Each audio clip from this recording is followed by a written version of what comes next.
Good morning, everybody. Those that don't know me, my name is Will Anders. I'm currently the president and chair of the board here at the Brazilian-American Chamber of Commerce. It's a pleasure to have you all here today to discuss Brazil's economy and what's going on and what to expect. We're going to have some rich discussions here for the next hour and a half or so. Obviously, I want to thank Todd and the team here, Assistant Thatcher, for welcoming us again to this wonderful space. Nice breakfast. And we got a nice, beautiful day. A little cold, but nothing we can do about that. But Todd, I want to pass the word to you. But again, on behalf of the chamber, thanks very much all of you for being here. And let's make this, when it starts, there will be time for interaction. So let's make this interactive as possible.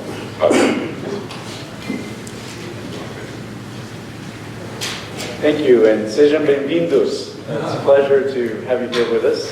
My name is Todd Kreider. I am the head of the Latin American practice here at the firm.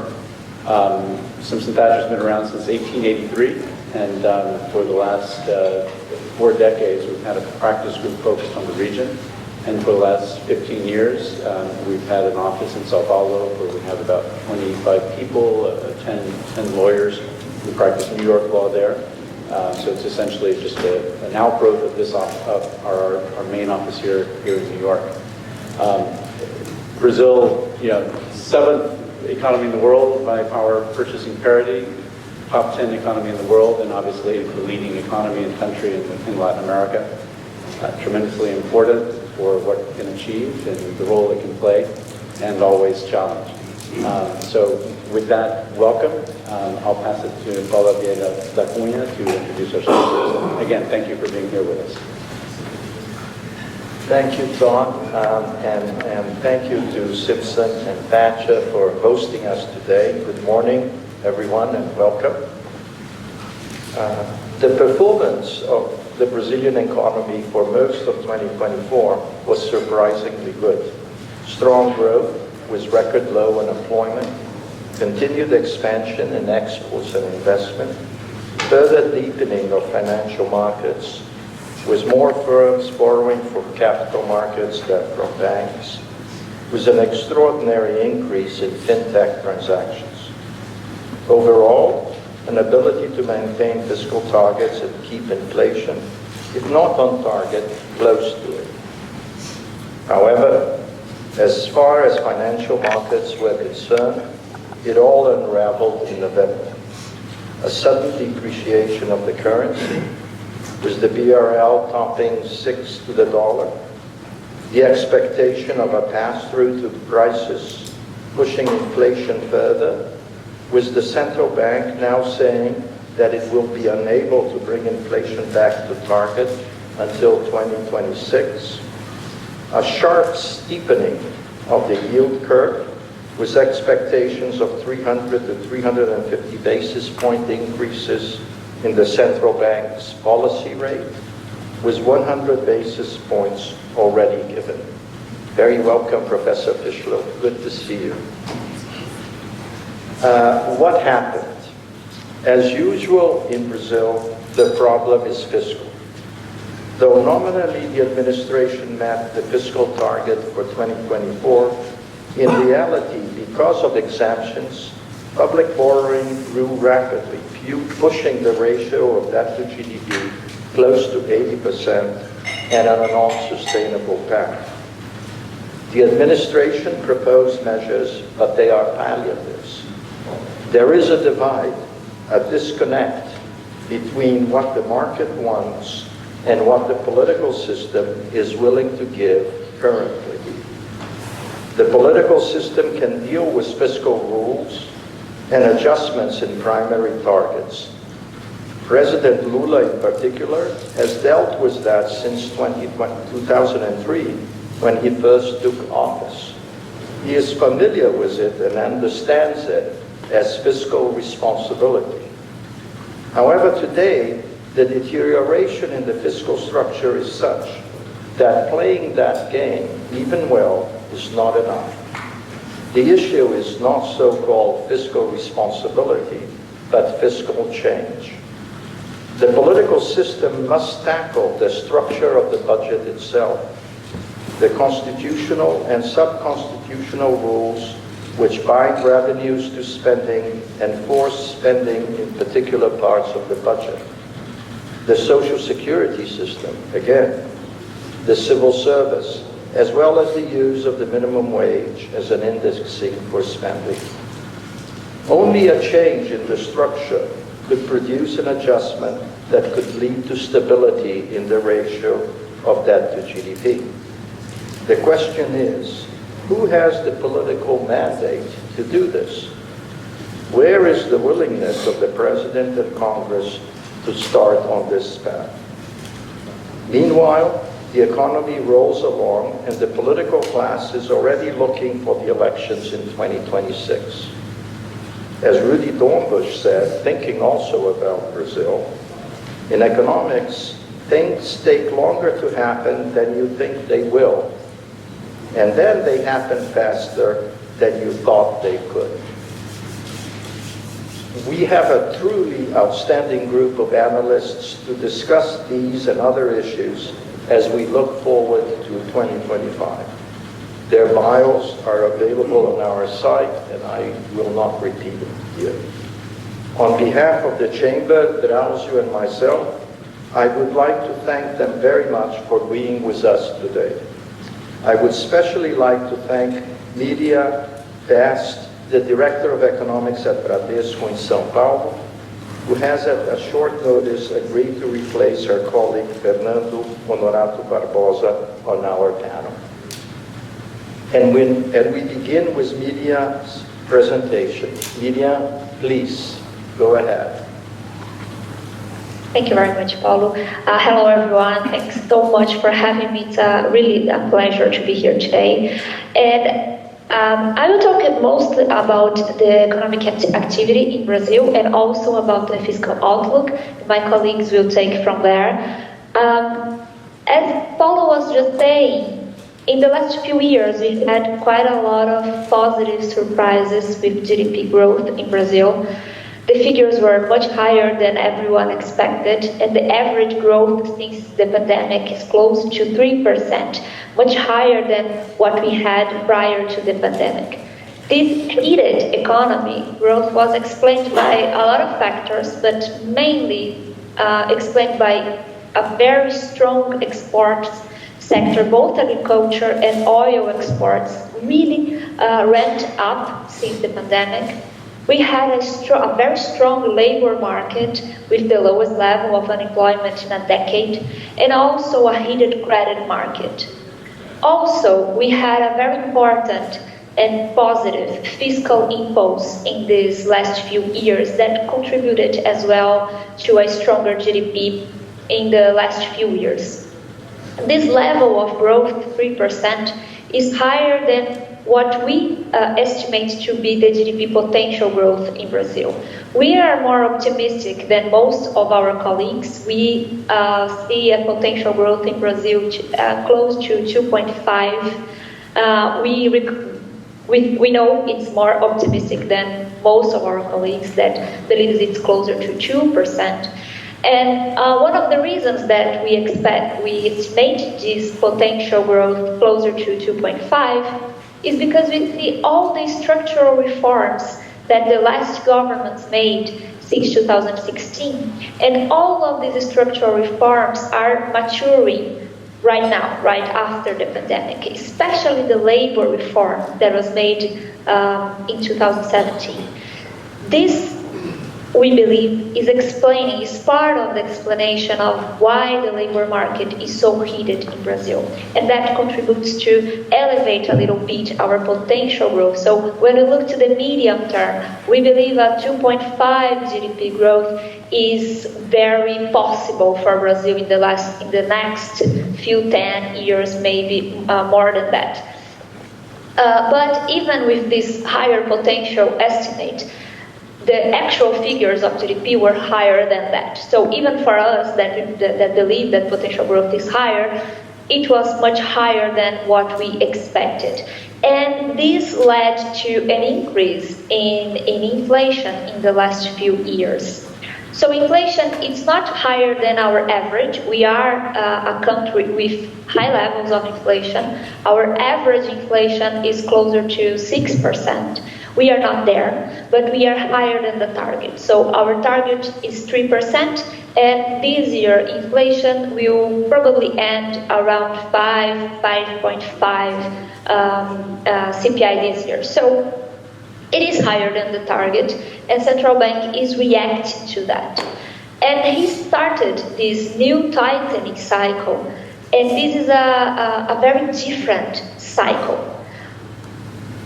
Usually, when the central bank starts a tightening cycle, we have the interest rate levels lower than the neutral rate.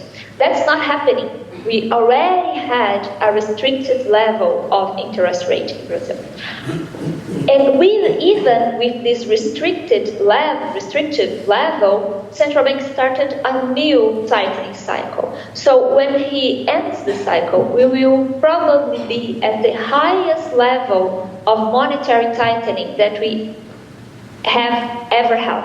So it's going to be a very high level of restriction, of monetary tightening, affecting this economy, beginning to 2025 and increasing the effect in 2026. So, taking all of this in account, even if we start with a strong level of growth, we see such level of restrictiveness that we expect a recession in the second half of this year. It's not a very deep recession, but we expect a more intense slowdown of the economy in the second semester of this year and continuing so in 2026.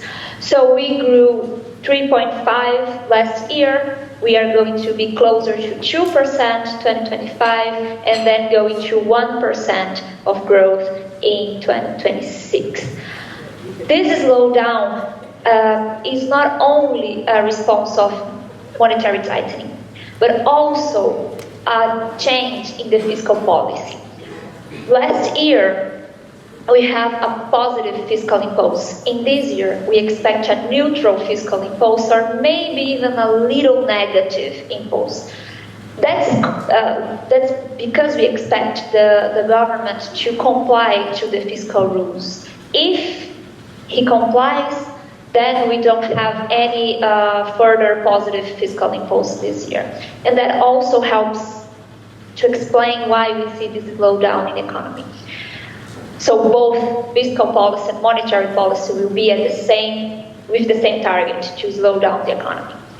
As we go to the fiscal policy, we like to say always that the fiscal issue in Brazil is not new. We talk about the fiscal problem in Brazil since 2014. It's a decade problem. And it's also a structural problem, very similar to what we see in other countries. So we have both problems. We have a high level of expenditures, and 90% of all our spending is mandatory spending, so it's not very easy to cut, even if there is the political willingness to cut. It's not easy because 90% is mandatory. So we have this high level and rigid expenditure level, and when we look to the revenues side, we already have a high level of tax burden, so it's not easy to increase taxes any further than we already have. So we have this structural problem. We can't cut expenses. We don't want to, but even if we wanted, it's not so easy to cut. We need structural reforms. And on the revenue side, it's really hard to increase taxes, as we have a very elevated tax burden, much higher than our peers in Latin America, for example. With this structural issue in mind, we see the government seeking for increasing revenues, and they are actually getting them. So when we look to the fiscal targets, the government is delivering them. It's hard, but they are actually delivering the targets, always in the lower bound of the target. It is true, but they are delivering. It's not enough to stabilize our debt to GDP. We have a high level of debt to GDP, close almost 80% in 2024, and in the next 2 years we will be closer to 90% of debt to GDP, so much higher than our peers. And the primary result is not actually the biggest problem, because with the targets, the government will deliver something close to 0% of primary result, but our nominal result with the interest burden, with the interest rate burden, the nominal result is closer to 7% of GDP, minus 7%. It's a big deficit, and that's much harder to change in the near term. So our debt to GDP is still growing, and what the government can do, it's limited, but also, and I think it's most the biggest problem here is that we don't see the government trying to change in an important way how they attack the fiscal dynamics problem. So they are still insisting in increasing revenues. They are not insisting in cutting expenses. So that's not very well accepted, because we don't have a primary result problem, but we could have better primary results, and that would help a little bit in our debt to GDP dynamics. So that's most of the part why markets in Brazil are so stressed, and why the locals are very pessimistic with the short-term outlook in Brazil. And we can discuss this further on in today's event. Thank you. Thank you very much, Miriam. That was an excellent introduction and a summary of what's going on. And we are all set now to hear a continuation of this macro discussion with Roberto. Thank you very much, Roberto. Thank you, Paulo. Thank you, Drauzio, for the invite. It's a pleasure to be here with you today. I agree with most of what Miriam was discussing, and before I get into inflation and the central bank, I do think Brazil is going through a confidence crisis, and the center of it is fiscal, right? It's the state of fiscal accounts. As Miriam said, this is a perennial issue. It's been in debate for more than a decade now, and we don't see structural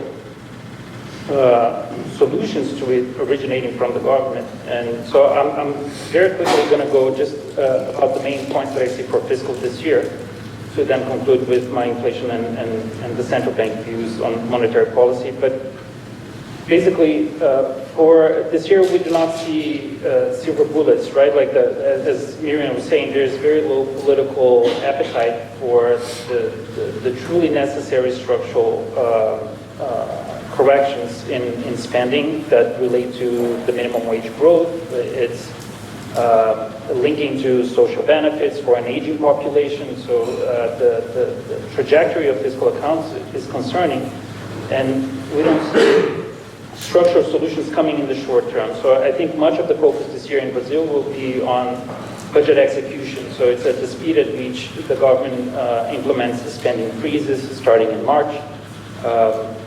We have to remember that even though the primary target for this year is 0, in reality, a deficit of 0.6% is the same. It is allowed within the rules there, between the lower bound of the range and precatórios and other things that I'll skip now.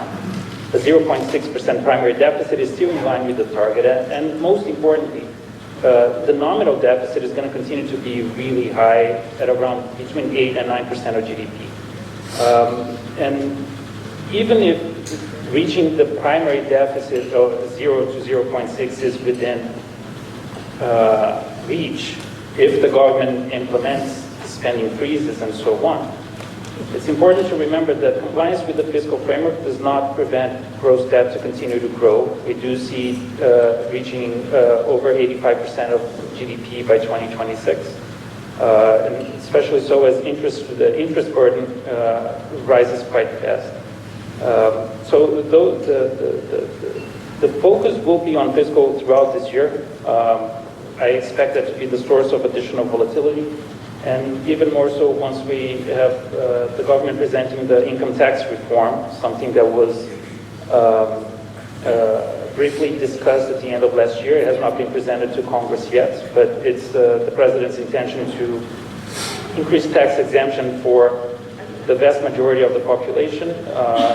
There are discussions on how neutral or not it may be from a fiscal standpoint, but even if the government and Congress agree on making this neutral, which is the bare minimum that we need it to be for fiscal accounts, that would not be the case for inflation and economic activity, because you will be boosting disposable income for the segments of the population whose, as we call it, the marginal capacity to consume is much greater than the ones that would be paying for that reform. So like we would tend to see a boost to consumption and inflation next year if this moves through, even if it is fiscally neutral. And moving on into inflation, now focusing a little bit more in 2025 itself, all vectors are pointing up. It's very hard to see a trajectory of inflation this year and into next year that would be compatible with the center of the inflation target of 3% from the PCB.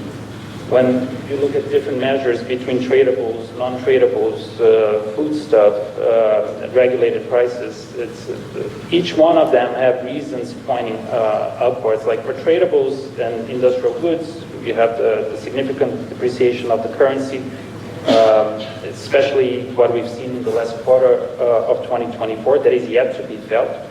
On non-tradables and services, we have a very hot labor market. Real wages continuing to grow, the real wage mass growing, even if at the margin accelerating, still growing at a very fast pace. For foodstuff, we have shocks and the currency weighing on those, and regulated prices, you have increasing inertia in there, like given that inflation remains above the target. So we definitely see upside to our 5.2% forecast for the IPCA this year. I think to a great extent it depends on the speed of what we call the FX pass-through. So the speed at which the weaker currency is passed on to domestic prices. There's a big question mark on whether Petrobras will keep up with those pressures on a timely fashion or not. And part of my assumption is that we will not see meaningful increases in domestic prices of fuels, and that explains why I have the 5.2%, which is relatively constructive, considering that just a couple of days ago the focus already jumped in one go over 40 bips to 5.5%. The central bank estimates typically the FX pass-through to be between 9 and 10%. That means that when the currency depreciates 10%, you get almost a full percentage point more of inflation. And that estimate assumes that fuel prices will go up in tandem, right? And that's the part where I tend to disagree a little bit. So I don't put as much in that. But if I'm wrong, and we do see pressure on fuels materializing in other segments, then we could see the IPCA getting closer to 6% this year. And obviously that will have consequences for 2026 as well, through inertia and so on. And also, we tend to see the pass-through from a weaker currency materializing over domestic prices very quickly, 1 to 2 quarters once the shock happens. So my expectation is that we'll see quite a bit of pressure in this first half of the year, and then market consensus will probably react to that further. So we tend to see in the focus survey that it is, as I call it, like pro-cyclical and seasonal, right? Like if we see pressures in current inflation, we see those reflected in inflation expectations. And that might well be the case in the coming months, that we continue to see deterioration in inflation expectations for 2025 and as a result for 2026 as well, which is within the central bank's relevant horizon for monetary policy. And even when you look, you try to take out the more volatile items there and you look at core measures themselves for core inflation, the trend is the same and concerning, right? Like it closed at 4.3% last year. We have it above 5% this year. So as I said, all vectors are pointing up on the inflation front, and that complicates the job for the PCB. The central bank is working with available tools it has at its disposal. They are definitely very proactive in tackling those challenges. But at the end of the day, the root of the imbalances is fiscal. So it often comes to mind that given Brazil's institutions and constraints, a 3% inflation target might be very ambitious and too low for the structure of the economy, especially if fiscal is not to be balanced. It doesn't mean that we are in fiscal dominance. The fiscal dominance, as economists call it, in a very simplified way, is the situation in which, when the central bank hikes interest rates, it ends up having higher inflation instead of lower, because that basically contaminates risk premia, the perception of risk, the currency, and that leads to further inflation down the road. I don't think we're there, but it's not a binary situation. It's not a yes or no, black or white, right? We definitely have seen signs of dysfunction in the market, especially in the last couple of months, like November, December. And even if we see some stresses there, it doesn't mean that the central bank should cross its arms and do nothing because the fiscal is the root. They are doing a lot, but the transmission of monetary policy is restricted and partially impaired by the confidence crisis that the government will not address the trajectory of public debt. So I will conclude it here, but basically saying that thing that we economists love to say, that there's no free lunch. It's a political choice at the end of the day. If your fiscal accounts will be out of place, if your debt will chronically run 8-9% of GDP nominally, and your debt to GDP will continue to rise, interest rates and inflation will also be out of equilibrium, no matter how much effort the central bank makes. And it's important that they pursue the work they're doing, but at the end of the day, it really also depends on the involvement of the government in addressing the fiscal imbalance. Thank you. Thank you very much, Roberto. That was excellent. We do have, obviously, a very difficult inflation scenario ahead. And as Miriam already said, also a very difficult growth scenario ahead.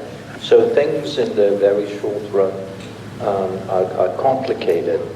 But perhaps now it's a good time to take a look at this environment in a broader sense, and there's no better way to look at this than to look at it from the ratings perspective. How is Brazil performing over a medium term, and in particular in comparison to some of its peers? And we are really delighted to have Shelley Shetty back with us today to take us through her view on Brazil. Please. Thanks a lot, Paulo, and good morning to all of you. Great to be here, and great to be with such distinguished colleagues and panelists.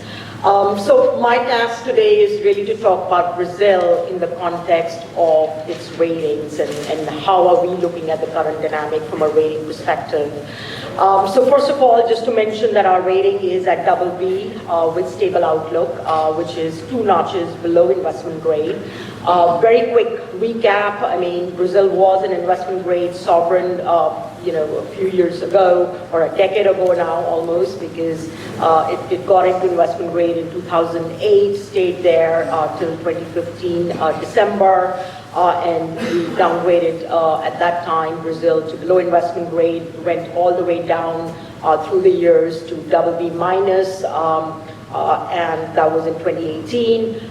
Then we put a negative outlook on Brazil during COVID time, but then Brazil was one of the very few emerging markets where we put a negative outlook and it escaped a downgrade. And in 2023, middle of 2023, we upgraded it by 1 notch to BB, its current rating. So I think, one question that we usually get is, why did we upgrade, Brazil with, the fiscal story that Brazil seems to always have? And I kind of would say that, it was really a recognition of greater than expected economic and fiscal resilience during the COVID period. I think the Brazilian authorities did really surprise us with faster consolidation.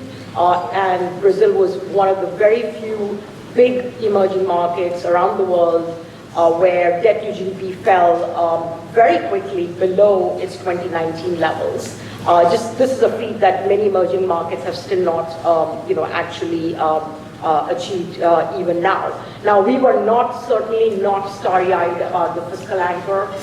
We thought that the fiscal anchor would not stabilize debt. We thought fiscal anchor was going to introduce new budget rigidities. We thought that the fiscal anchor in no way was going to be, sustainable over the long term. It was likely that, just like the previous spending cap, that over time, unless there are meaningful mandatory reforms or spending reforms, that it will squeeze the space on the discretionary spending. So some of these elements are actually now sort of playing out. Now, the second point I would make on ratings is that ratings are always relative. So we're not looking at the country by itself and comparing it to itself 5 years ago. We do that. But we also look at how is the sovereign faring with its peer group. And here, rating positioning becomes an important thing for us to consider. And there has been movements, in the rating distribution after COVID. We've downgraded countries like Colombia. More recently, we downgraded Panama below investment grade to BB plus level. And Brazil also is one notch higher than South Africa and Turkey of the world. If you look at Colombia and Panama, they have their own set of fiscal rules. So fiscal issues are quite prevalent in this BB category. When you look at South Africa, that has much weaker growth potential. You look at Turkey, has inflation, as you know, and a monetary policy, which what got pretty tricky a couple of years ago. And a very weak external liquidity position. So what I'm trying to emphasize here is that things do not look great in the near term, but we also look at peer comparisons. I guess my third approach on this topic would be how does Brazil look today, on the positives and the negatives compared to when we upgraded Brazil to its current rating of BB in May of 2023. I will start with a few positives just to kind of change the mood a little bit, and then I'll talk about the negative. I think the first thing I would say is that growth has definitely outperformed our expectations.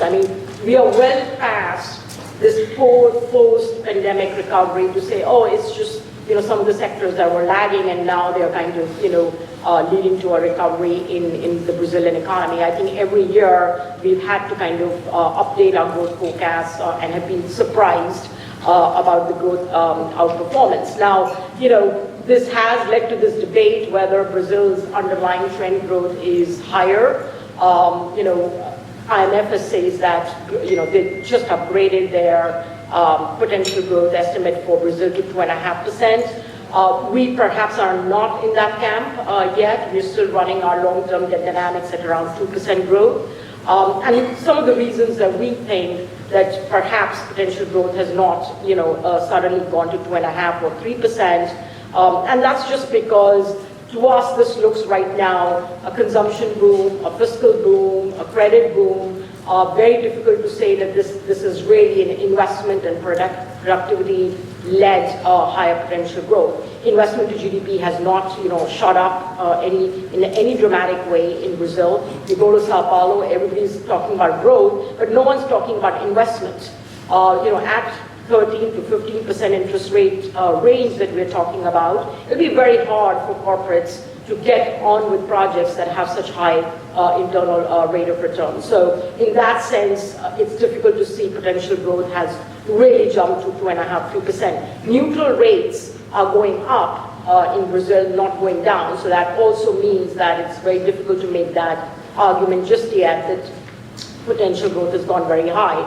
And third, I think we are a rating agency. We like to make sure that these trends are very well established before we would change our view on that. So, growth outperforming. Second reason where things have been more positive is that, and I think this was actually something that we had thought about when we upgraded Brazil, was that Brazil's monetary policy flexibility and the credibility buffer that it actually gained during and after the COVID period, but more importantly after the war in Ukraine, which led to a major inflation shock around the world. Double B is a category where countries don't even have very well-established monetary framework.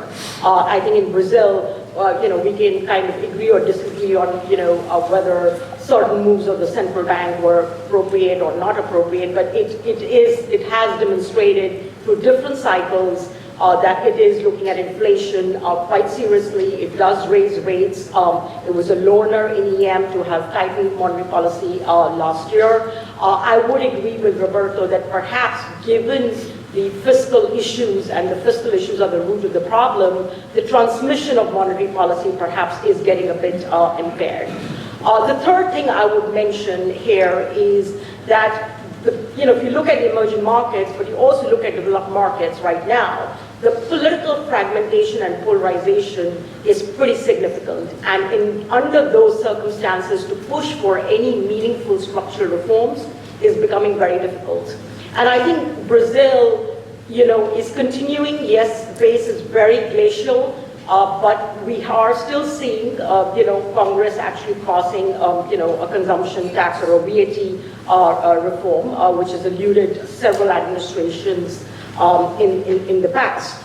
And this is despite, a leftist government. We have not seen any major reversal, let's say, of structural reforms. We saw that under López Obrador in Mexico. At least we're not seeing reforms that are outright sapping investor confidence, and we've seen that in Mexico recently with the judicial reform. So that's where, some of the positives that we've seen in Brazil since we upgraded Brazil to double B. But then coming on to the negative side, and I think here I would say it's hands down public finances. I mean, I think public finances have always been Brazil's weak spot. Fiscal metrics were weak. They are actually getting weaker at this point in time. We are talking about 8% of GDP, kind of a handle on nominal fiscal deficits. This is more than twice of what we see in the double B category. We are talking about debt to GDP, closing into about 80% of GDP by this year, going to around 85% of GDP. When you compare that with the double B median, that's somewhere around 55-56% of GDP. So there's no convergence that we are expecting in terms of debt to GDP in Brazil. But part of this fiscal noise, part of this difficult metrics is actually included in our, let's say, rating outlook on Brazil. So I would say that one, observation before I end is that it's been interesting to see the market panic that we actually started to see towards the end of last year, even when Brazil was actually on course to deliver its primary fiscal target for 2024. And I think we think that the signals that are coming from the government are still pretty mixed. We would say that the spending plan that was put in or was submitted was really a cobweb or a laundry list of things. Only one thing that was structural, which was around the minimum wage growth cap that was introduced. So really, very big uncertainty on whether the government will be able to deliver on that spending initiative. And secondly, I think it begs the question that if the government cannot agree on a spending package and Congress is not ready to pass revenue-enhancing reforms, then the two levers of fiscal adjustment are really not working in Brazil. So that is a question mark that has been raised. So I will end here and pass it back to Paulo. Thank you very much, Shelley. That was superb as a summary of the challenges that are underlying the economy at this moment, and in particular on some of the structural issues that would impinge on any ratings change. And I think this is a perfect setup for Tiago to look at the political side. everybody here has spoken about the blocks on the fiscal area, and as we know, the fiscal is, by essence, a political issue. So, very glad to have you here, Tiago, and we count on your wisdom. Well, thank you very much. It's always a pleasure to be here. One thing that always struck me was how it was the numbers of this guy in the beginning of the 2000s called Alejandro Toledo in Peru. Alejandro Toledo, he had a growth, he promoted an economic growth in the country that was bigger than his popularity. He was having a growth of almost 9%, and his popularity was a single-digit 8 during a specific moment. And I think that this dissociation from economic to politics, especially now, perhaps that was an isolated episode, but now it's a very consolidated fact. Politics and economy are being evaluated more and more by the population as two separate entities, in which you might produce results, you might produce something numerically within the expectation, but I still do not trust you to keep doing that, even if you keep doing that. And then what happens is that this becomes a self-fulfilled prophecy. And this self-fulfilled prophecy can invariably bring you down as a government, as a leader, and within your popularity range. Lula's administration faces numerous difficulties and political and economical challenges. A lot of those political challenges comes from its own perception of the origin of its own victory in the previous elections. I think still today, there is a general misconception within the administration of the reasons they won the election.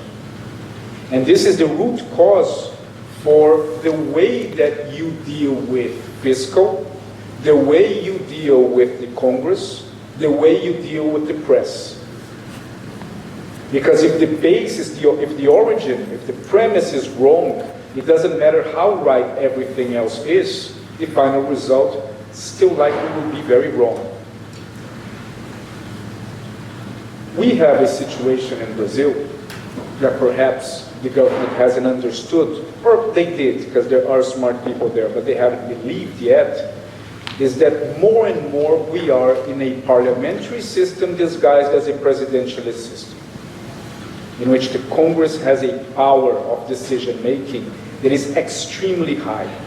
And when you bring a very important ingredient, which is polarization to it, in an administration, a coalition that is above anything else, a coalition of convenience rather than affinity, this creates an environment in which who dictates the rhythm of the government is Congress. And the only thing that Congress expects from the executive is the stamp for specific things, and is the Ministry of Finance sending them a budget that balances apparently the unbalanceable, which is fiscal responsibility with more budget for the allied parties to spend, more amendments. And this combination is a very, very tough combination, because you have at the same time to deliver to your allied parties something that they can show the society that the fiscal path is set and that the results that are expected for the equilibrium that not only the market wants, but part of the population wants, is already there within distance, but at the same time, you need to pay the rent for the support that is based on convenience and not on affinity. And this is becoming something increasingly hard, because if we observe how Lula's administration functioned in the previous two, in Lula 1 and Lula 2, we see first of all the massive power of the Workers' Party inside the House and inside the Senate, numbers that they don't have. You see affinity and loyalty much higher than convenience, and you see an environment in which theoretically the president can call the president of the central bank and for political reasons ask him to lower interest rates. This was the environment. And today the environment is extremely different, but the mindset is not of the operators. And this creates a mismatch.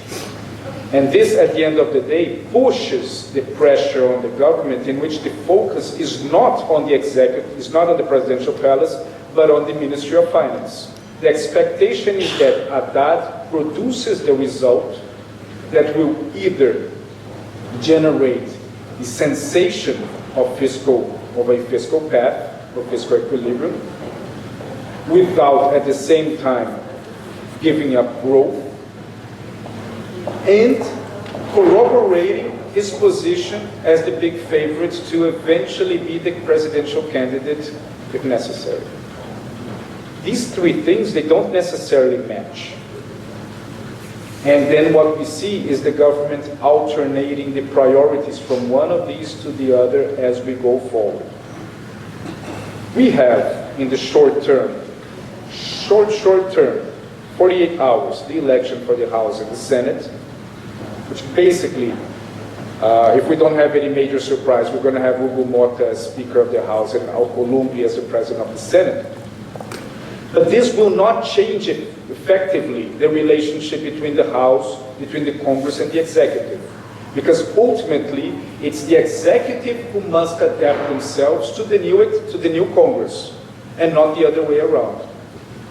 Which again is a sign of difference from Lula 1 and 2 to Lula 3.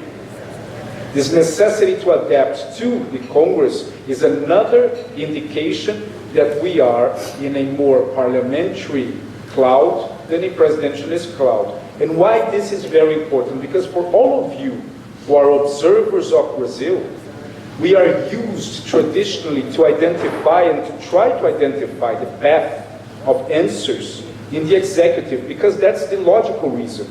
But that's not the case. The path of answers for Brazil, whether we're going to have fiscal equilibrium, whether we're going to have the continuity of growth or a recession, the answer is in the Congress. Because it doesn't matter what Haddad says or produces if it's not produced at four hands alongside the Congress as well.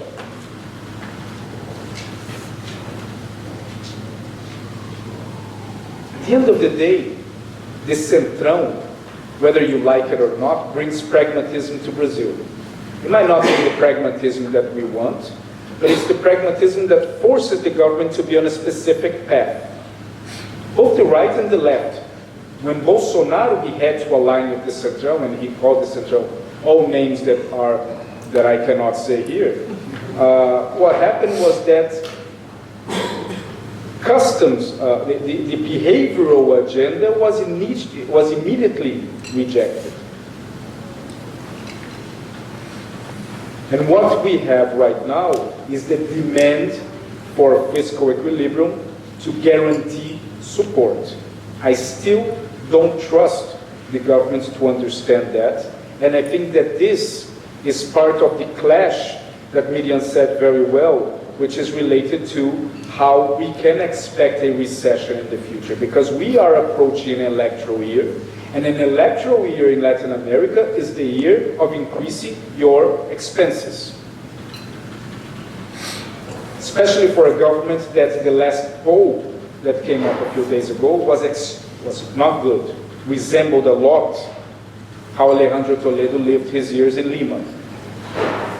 Growth is there, unemployment is low, but popularity is becoming very low as well. And what is the reason for that?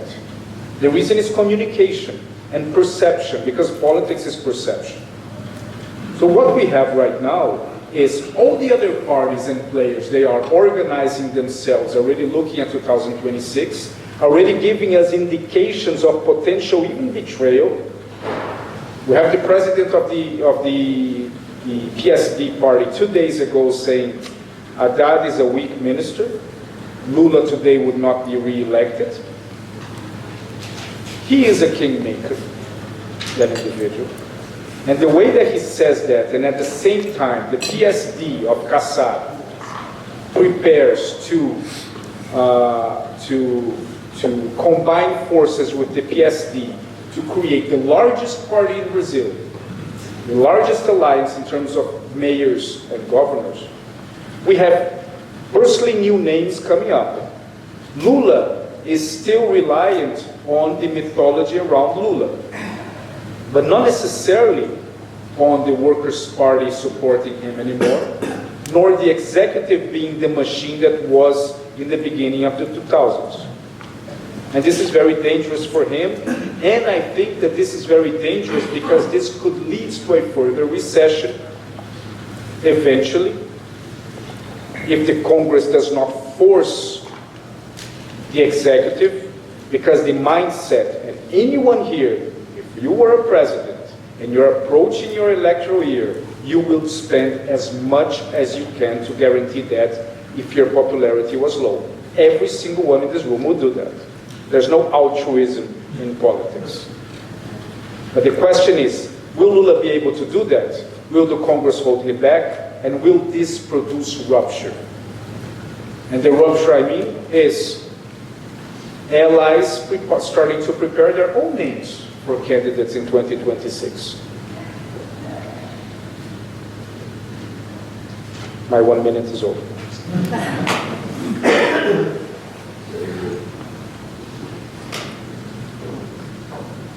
Thank you very much, Tiago. Yes, it's a sobering reality on the political side. Now we have all the elements from the economics to the outlook of the ratings and the politics to start looking a little bit at strategy and how is an investor looking at Brazil with all of these complicated problems ahead. And we are delighted and honored to have with us Daniel Cunha, who is really on the pulse of markets in Brazil. So thank you very much, Daniel, and we pass the word to you.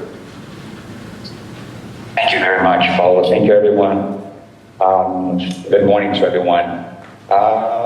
As we could see among such great panelists, which I have the privilege today to take from their brains, is that things are kind of complicated, complex, challenging. You may choose the word in order to avoid to say that things are bad. But let me start with an anecdotal passage, actually. My last roadshow visiting clients and strategies analysts and portfolio managers in the first week of December, I mentioned that with my local peers from sell side, buy side, by October, I was setting up this agenda, and I got 100% pushback in the sense that good luck, because no one is willing to talk about Brazil. No one will receive you. We will be able to book zero agenda and say, wow, thank you guys, right? So I started to build up the agenda, and what happened was quite the contrary. I couldn't remember a trip that I got fully booked and have to really go from meeting to meeting. And what I realized is that everyone is sensing that we're about to see some regime change. Things are approaching such a lack of equilibrium that something will have to happen. And then what I saw was that everyone wants to be up to date. Everyone wants to be watching closely the best possible. What is the political cycle, the fiscal cycle, the monetary cycle, and be up to date with the fundamentals. Because when the time comes, they want to feel prepared to get it. This is a very rosy way to say things will get worse before they get better. But eventually they do, and eventually they change. I would just try to add some colors on every panelist here. And as I'm talking among such brilliant panelists, try is the key word. But some quick remarks, and then I will set up some framework that will be displayed on what could be the good scenario going forward, the bad, the ugly, and this is Brazil going forward. The last one, this is Brazil, I think Thiago already spoiled it, because we are getting into the election cycle, and it is what it is, right? You win the election, then you deal with the aftermath, but you have an election to win, so this becomes all the priority. But the fiscal outlook in Brazil, as all the colleagues here presented, it's a very challenging. Let me just put in a very simplistic way. Through this Lula 3 mandate, the debt-to-GDP ratio is expected to jump 12 points. Okay, give or take, to jump 12 percentage points. Debt-to-GDP going from the 72% to 84%. Okay, but this accompanying huge growth, as Miriam put it, a growth that is surprising everyone here, and this is totally unprecedented and it is not expected. And I think it's a stark symptom of how unbalanced the economy is. You're not expected to surprise on the growth side, surprise on the growth rate, and even though we have the debt to GDP skyrocketing 12 percentage points. I mean, during the Rousseff impeachment and the recession, the debt to GDP rose 19 percentage points.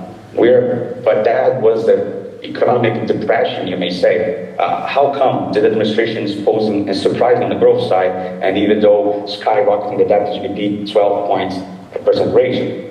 If you can remember, that was the debt dislocation that the pandemic caused. So we're talking some kind of, pandemic proportion here, so it doesn't fit. This is how the economy is imbalanced. The natural way and the natural consequences in terms of economic doing that is that inflation will come. Inflation will eventually happen.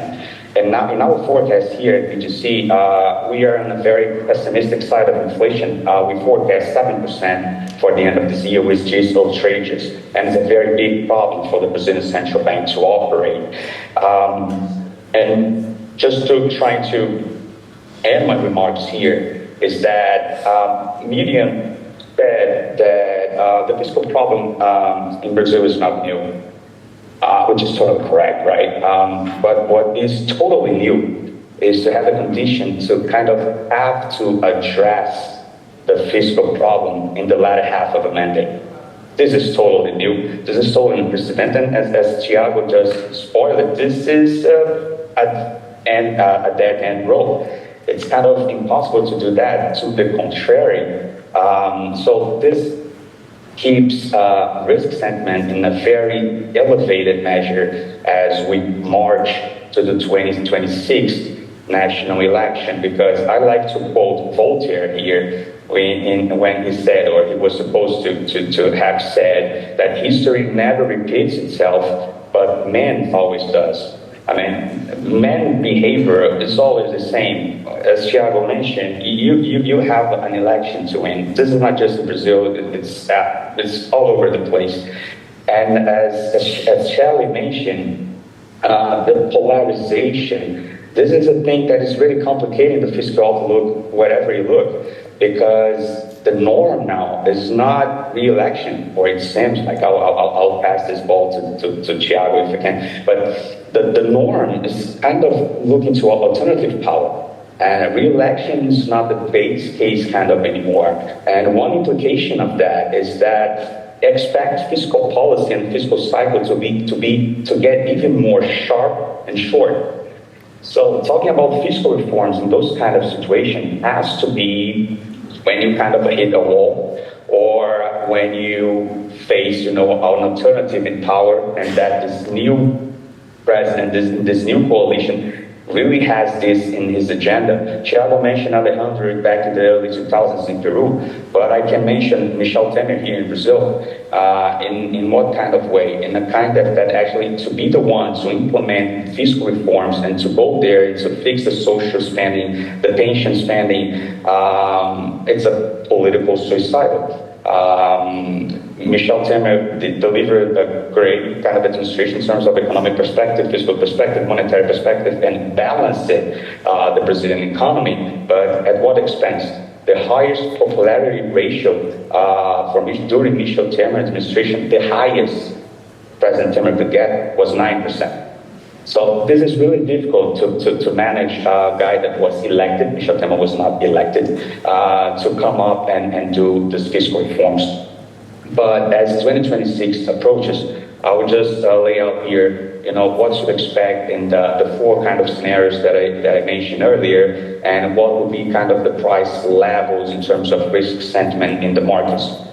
In Brazil, just attaching myself to the USD BRL, right? Our currency exchange, just to make it simple. I know we have equities, I know we have all the interest rate structure, but let me just summarize it in the currency. I think, we can have a good outcome going forward, which I attribute a 15% chance.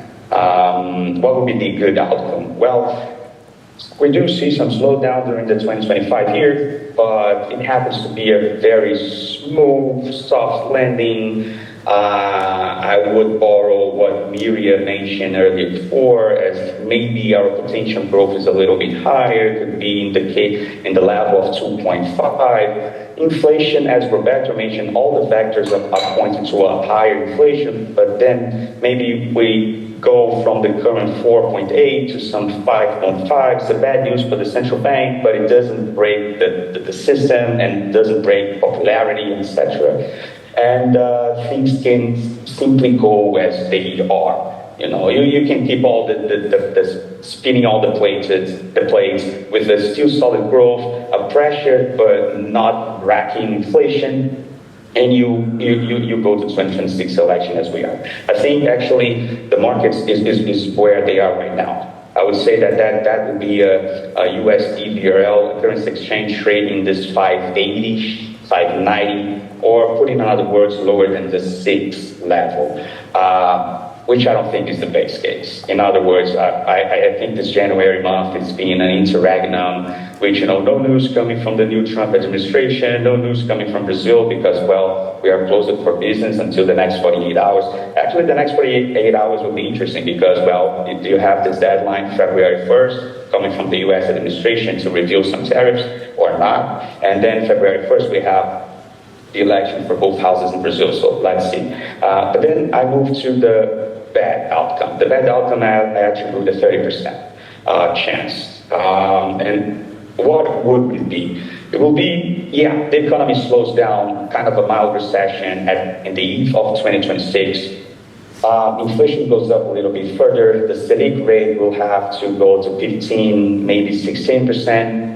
The government administration, as would be the case for whatever the administration will be in place, red, blue, regardless, they will be eager to do something. They will be eager to pull some fiscal or quasi-fiscal strings, but at the end of the day, they will not.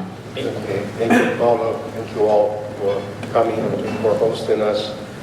I was thinking about how to approach this because we want to look into risks, and it reminded me of going to the movies. You started with the trigger words, right?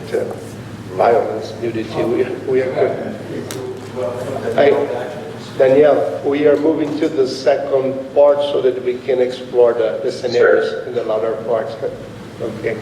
So this is saying that we have these trigger words, and we do a lot of economic violence, because I will ask the panelists to talk about the alternative scenarios, and I suppose that at least one of them will be quite unpleasant to hear. So, but I didn't want you to leave with the message that everything's bad. Maybe there's an upgrade coming, I don't know. Investment later, we'll see. But as much as I want to prepare you for that, I want to put things in perspective a bit. I think the outlook for the country is a lot better than probably the outlook for the administrations in the near term is. And we're still leaving this pendulum swinging from left to right, and to a large extent, we're still living the byproduct of the military coup and regime, and then the reaction to that. So it has been action and reaction for a long time.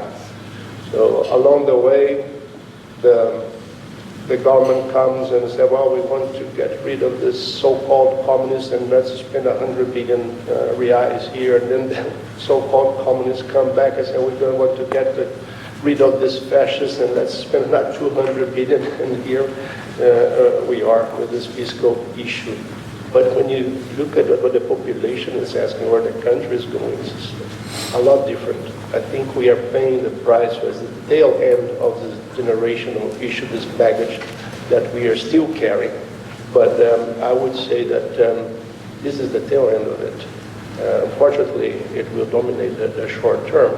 But when you look ahead and you basically, well, not only ahead, but look what's going on across the country, the politicians that have the best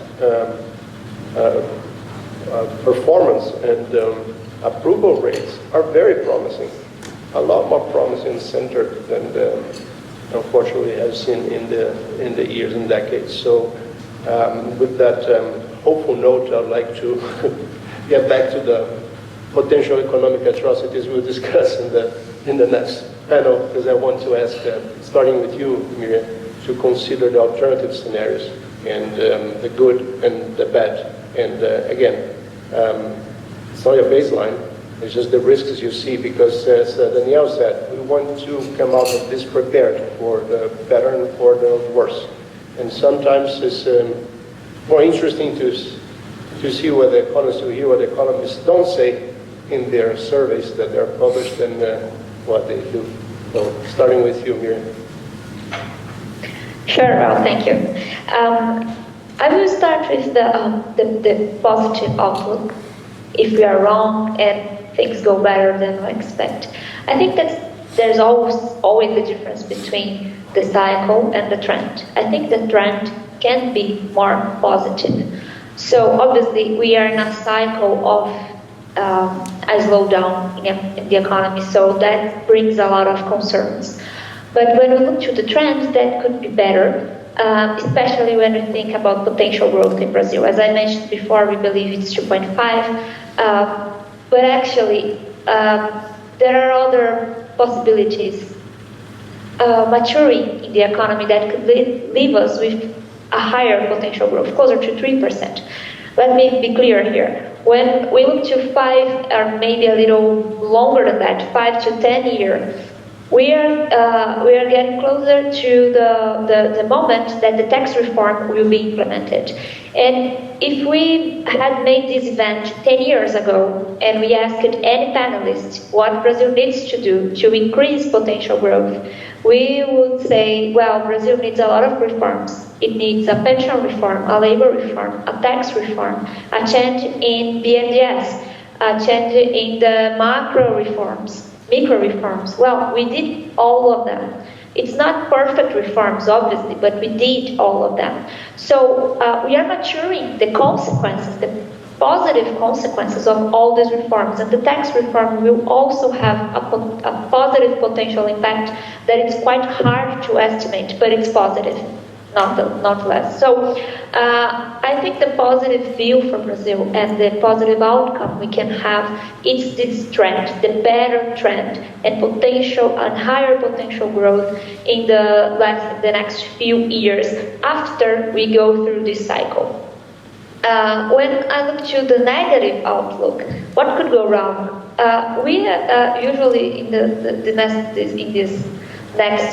last few months, we've been saying Brazil needs a new anchor. We are unanchored. We don't have an anchor for inflation expectations. We don't have an anchor for our FX. So we are sailing in a turbulent ocean and we lack anchors. So that could be really concerning. We can have a very negative short-term outlook, especially if we have some increase in tariffs from the US, or if we have sanctions, or if the fiscal dominance view starts to grow again in Brazil. That could lead us to a further devaluation of our currency that could harm a lot the short-term outlook. So a few months back, or actually a month back, it was not hard to find an economist that would say, well, BRL could get to 7. And we are not so sure that we are so much far from that level that we were in December. We are unanchored, so we could go there. That's, I think, it's the most negative scenario we could have in the short term. It would lead us to another another inflation increase. So with all the pass-through, this FX pass-through in prices, and then central bank would need to increase rates even higher, and then this mild recession we are forecasting could be a deeper recession, and then we had all the political consequences and uncertainties as we were talking right now, because we are getting closer to the election. So the timing is really bad to have a deep recession. I think that's the worst negative scenario I can see in the short term, and it's quite striking to me because we can see a negative outlook in the short term, and it's also it's usually more palpable when we think about the next few months.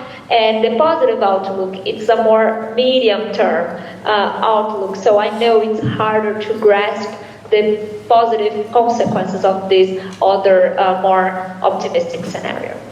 Thank you. So the first set of trigger words, BRL7, recession, etc. Your quick reaction, Roberto.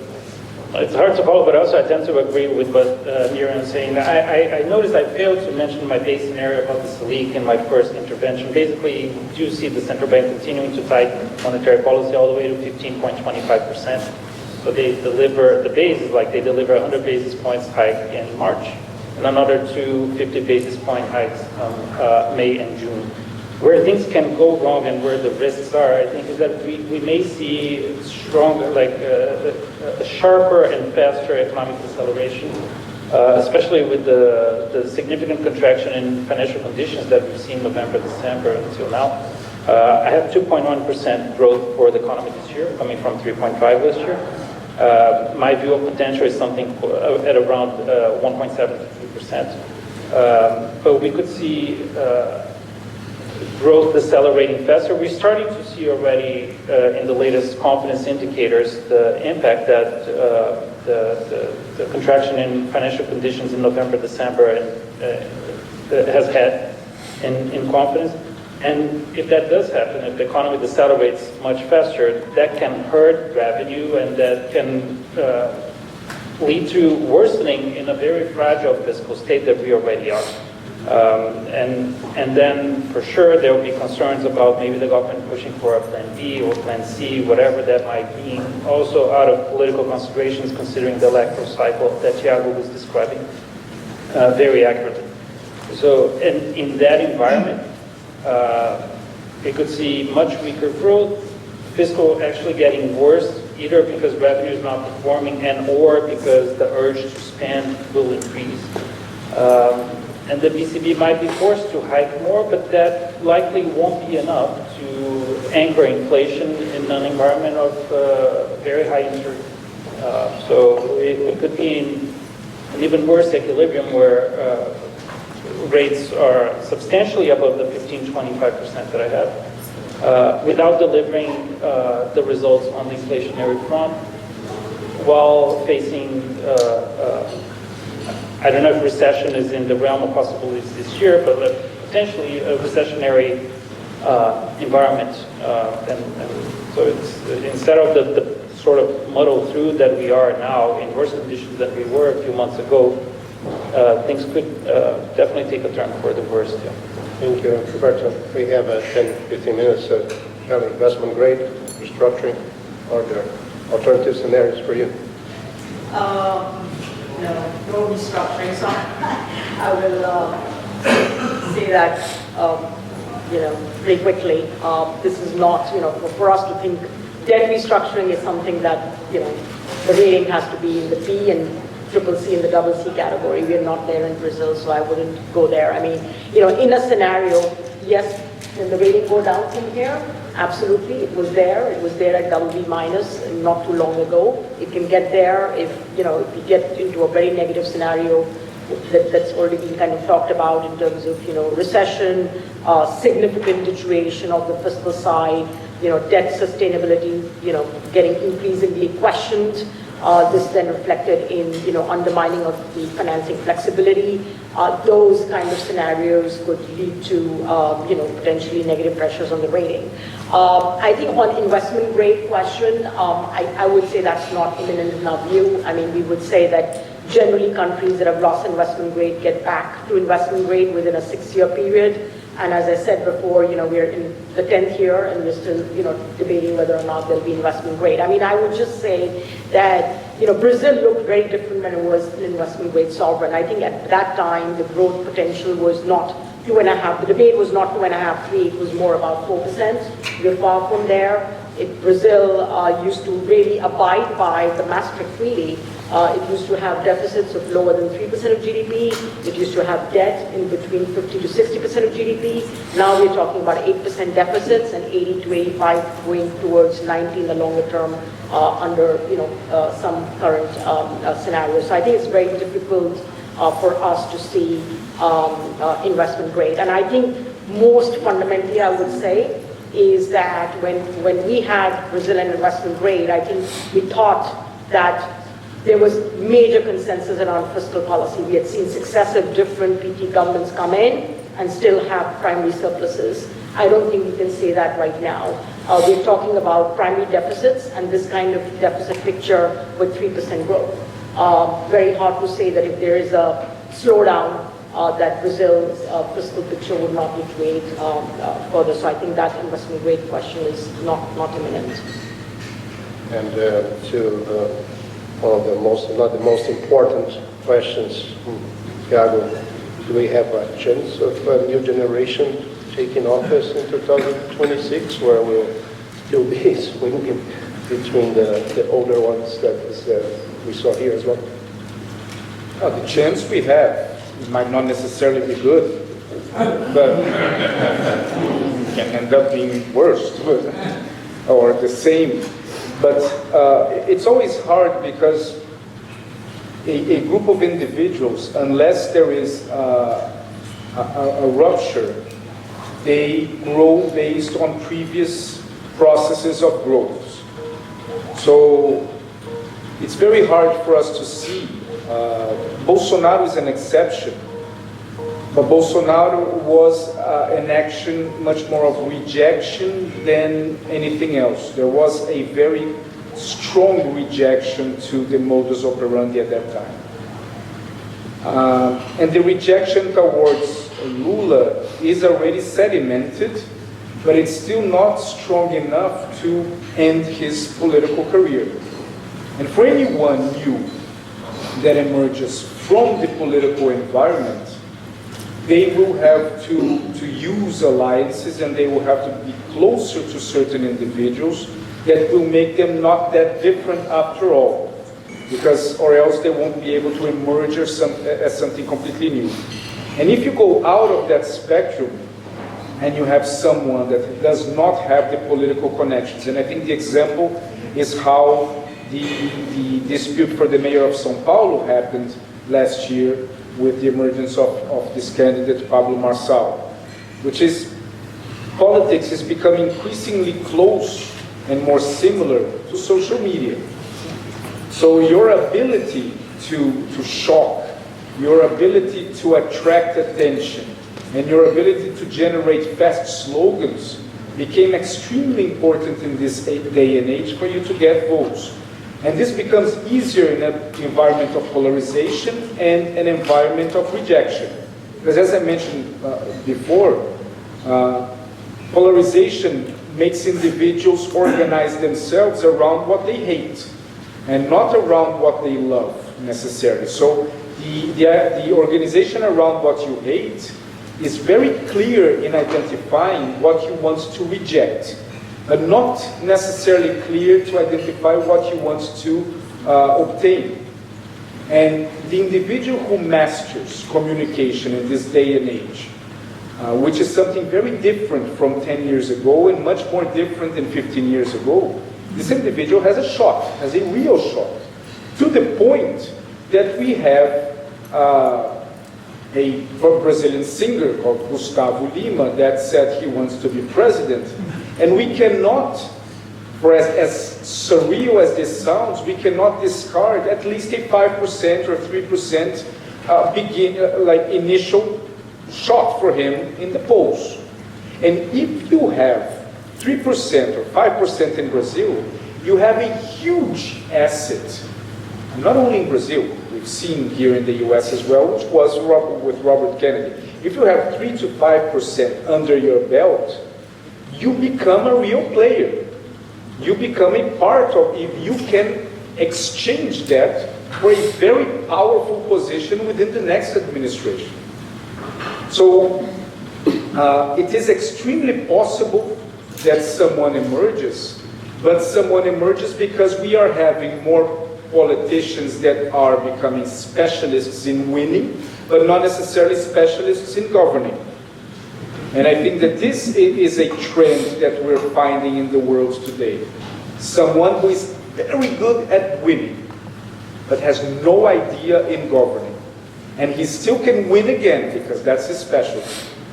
And then these cycles are becoming inverse. We're becoming hopeful not on the electoral period, not on the governing years. The governing years, they become preparations for the electoral years, and not the other way around. So I think that this, so it's possible, but it might not be good. Given that experienced ones don't necessarily have the good experience. So we'll see. So Danielle, as far as I can tell, you're not censored, so your bad scenario was cut off, but you have another chance. I think we have pardon me. But just to conclude, I'll take more the median side in terms of that. I do believe there's a medium to long-term trend in the country, which is positive. Well, partially because I'm a Brazilian, partially because I serve the state, and that changed the way I feel things. So I always hopeful for the better. But part on history itself, as Shelley mentioned, although things move in glacial pace, but they still move and it's still upwards and frontwards. So I do believe that the trend is positive, but the moment of the cycle is, well, bad. It's challenging, it's tricky, but I think because we are approaching somewhat of changing regime, which, well, the final chapters can reveal a bit more dramatic, but we will go through it. So I'm more the cheerful side here in terms that I do believe that great opportunities will brew in the next 12 to 18 months, be it in the real economy, be in business making, and be in the financial markets. Yeah, for the short term, I'm kind of prepared for the worst, but hoping for the best. And I do believe that orderly or disorderly, for good or evil, 2027 will have to bring changes. So this is a kind of more the setup from here and there, Drauzio. Well, that's on a better tone. Let's conclude this, but I would like to, I think we have a couple of minutes for questions in case you may want to ask us. Definitely have time for questions. Please tell us.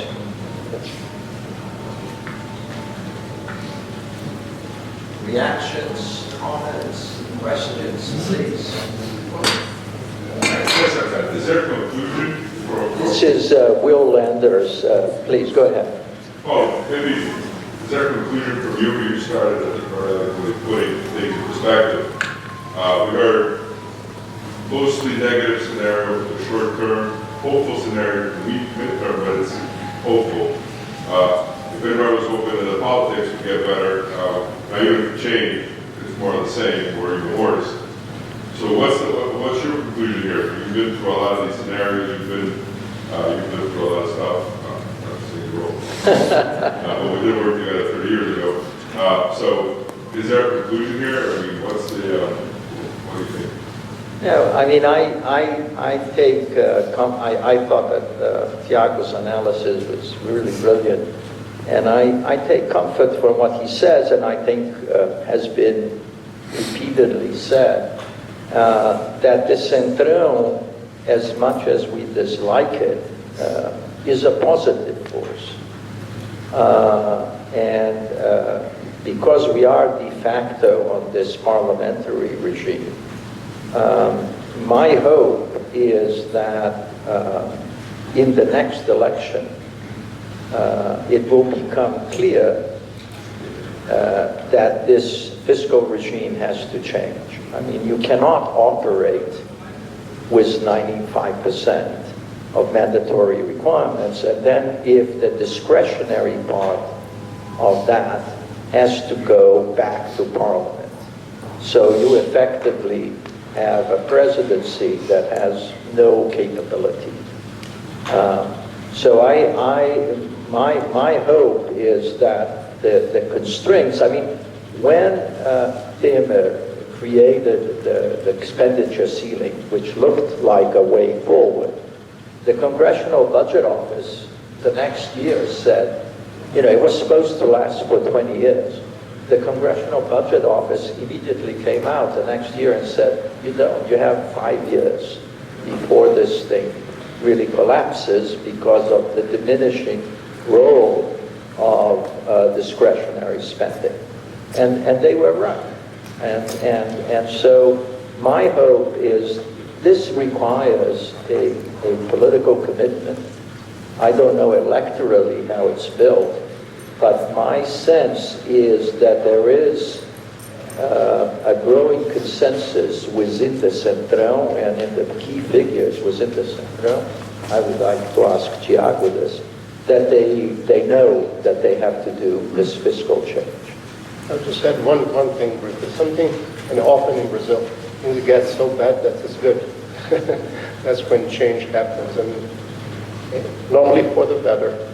And as much as Thiago said that some politicians are getting good at winning, they're getting very good, sometimes even better at losing. And we see this throughout Latin over the past cycle.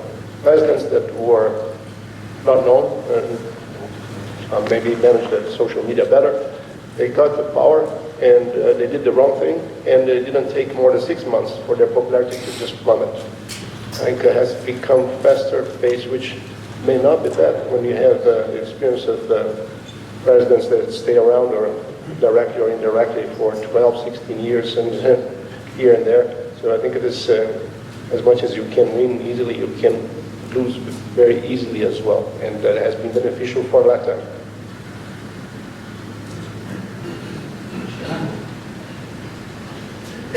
I think that the final note must be optimistic, because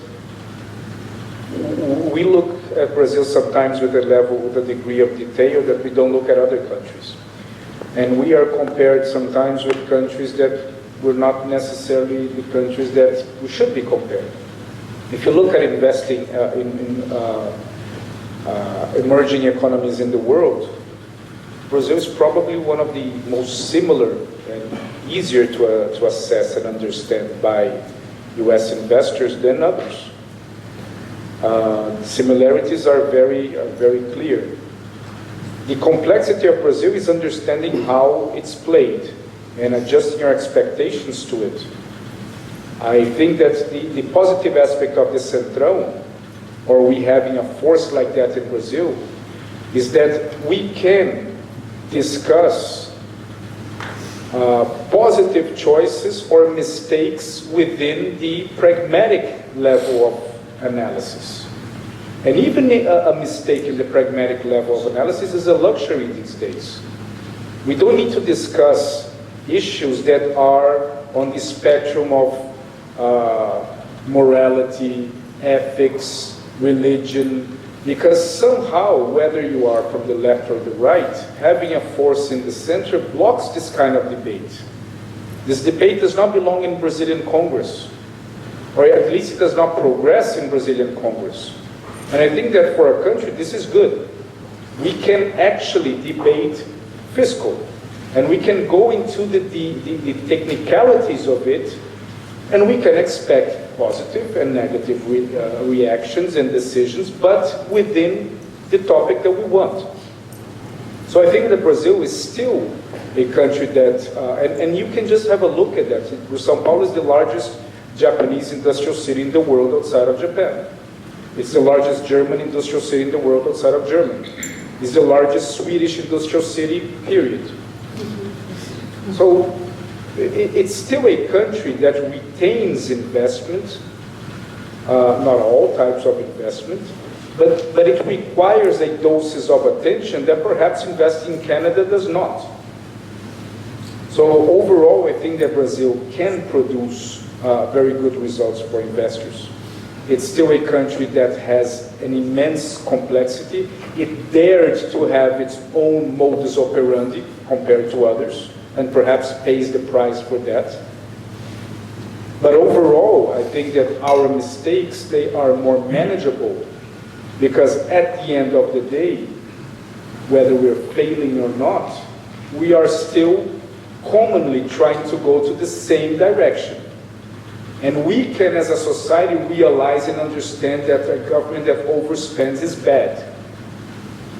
This is very positive, because there are major societies that cannot have this ability of perception. This government might not be good, the next one either, but still, the private sector in Brazil is so strong that it navigates through that, and it's still attractive. Not as much, so at the end of the day, it's adjusting your expectations more than anything else. Very good. It's, yep. Your comments on the This is José Roberto from the chamber. judicial implications in Brazil, primarily the Supreme Court, deciding several things that should be under the Congress. So, the legislative side, how do you see this process going ahead? I think that this is much more of a conjectural problem than a structural problem.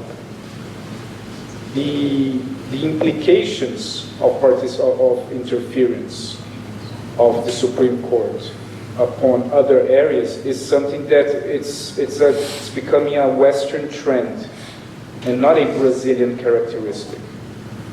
We can see here the same. We can see in several other countries of the West this exact same thing happening. It all depends on which personal side you are to consider it a tragedy or another day. At the end of the day, I don't think that it can change structurally the direction of a country. I think we have many more people committing mistakes than that to change the direction. It is always a problem when you have the borders of a court, of the legal system, or the borders of the legislative system, or the borders of the executive system invading the area of the other. This is always a problem. But I still see that this is much more linked to the behavior of individuals rather than the structure of the court itself. The structure of the court is the same. We haven't had a reform of how the Supreme Court works. It's the same as when we didn't complain about it. So what changed are the individuals. It's like the structure of a house. You can have a dysfunctional family in a good house with good walls, hydraulic system, energy system. Or you can have a good family in a bad house. So that's the distinction between structural and conjectural. And I see this as a conjectural situation, which is easier to deal with than a structural situation. In the house, you have divorce. The Supreme Court Well, in theory you have. In theory you have, but ironically, those in Congress that complains the loudest are those that will fight the least to produce an impeachment. Because again, it's a game of communication. It's not a game of execution. It's what you want to do. And politics is becoming, it's the politics of intention. And we see this.